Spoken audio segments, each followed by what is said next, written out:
Tu veux savoir quelle est la différence entre un protège-dents classique et un protège-dents sur mesure? Je vais faire le test pour toi. La grosse différence, c'est qu'il y en a un à 20 balles et l'autre à 135 balles. Allez, ciao! Non, je rigole. Allez, on continue la vidéo. Après avoir checké sur pas mal de sites, je suis tombé sur MG Protect qui avait des bons retours. Donc je me suis dit, let's go, on fonce. J'ai commandé le truc et avec mes compétences sur Photoshop, j'ai fait un petit design de protège-dents qui claque. Vous le verrez plus tard.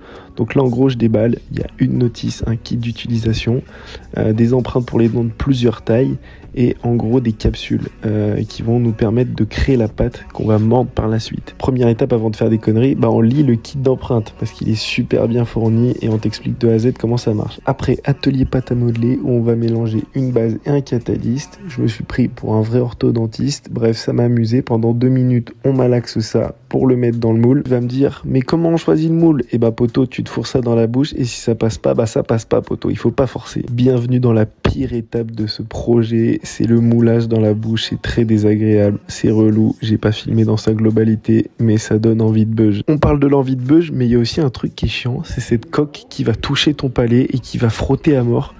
La plupart du temps, elles y sont pas chez le dentiste, ils sont professionnels, donc je leur fais confiance, mais c'est ultra chiant. Je fais une vidéo à part, mais une fois que tu as moulé ça, tu vas prendre en photo, l'envoyer à leur équipe et ils vont valider ou non ton empreinte. Une fois que c'est validé, tu vas acheter une petite enveloppe à bulles et leur renvoyer. Sur le papier, c'est marqué que ça arrive dans 7 jours. Alors, vite fait quand même. Alors, des charges, j'ai commandé avant Black Friday et un peu avant les périodes de fête, ce qui n'est pas une bonne période, mais là, ça fait à peu près 1 mois que j'attends.